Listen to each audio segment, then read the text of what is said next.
President Trump is now calling BS on MAGA loyalists who he says are buying into the radical left Democrats' narrative about the Epstein files. And he seems to be pretty aggravated that these MAGA loyalists aren't buying the FBI and DOJ's final word, that Epstein died by suicide and there's no client list to release. Now, there's also this report from Wired that's going around that says new metadata from the Epstein raw prison video had approximately 2 minutes and 53 seconds removed from one of the two stitched together clips. The cut starts right at the missing minute. This whole conversation is stirring up a rare wave of bipartisan chatter, and it doesn't look like the conversation's dying down anytime soon. Now, despite this whole growing bipartisan agreement, Trump continues to downplay the discussion. But I don't understand why the Jeffrey Epstein case would be of interest to anybody.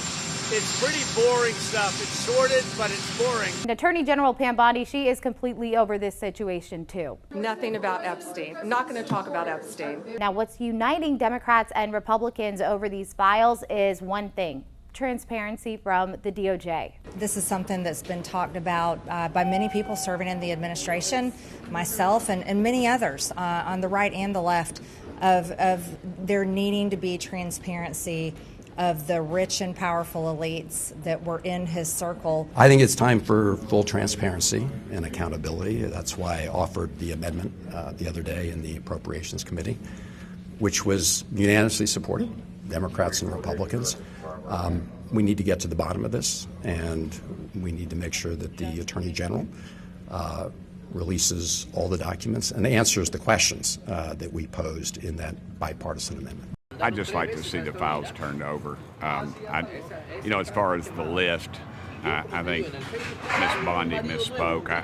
Attorney General Pam Bondi needs to release Jeffrey Epstein's client list, or she needs to resign. It's a very delicate subject, but we should put everything out there and let the people decide. Earlier this week, Representative Ro Khanna had introduced an amendment aimed at forcing the DOJ to release the full Epstein files, but it was narrowly rejected in the House Rules Committee 5-7. Only Representative Ralph Norman voted in favor, while Representative Chip Roy did not vote. On Tuesday, Representative Thomas Massie, who's known for clashing with the president, teamed up with Rep. Khanna introducing a discharge petition, which is a rarely used procedural move that bypasses leadership to force a House vote. And he wrote on X, in 7 days we can start collecting signatures. If we hit 218, the House must vote to release the Epstein files. Since 1931, only about 24 discharge petitions have successfully forced a bill to the floor to vote.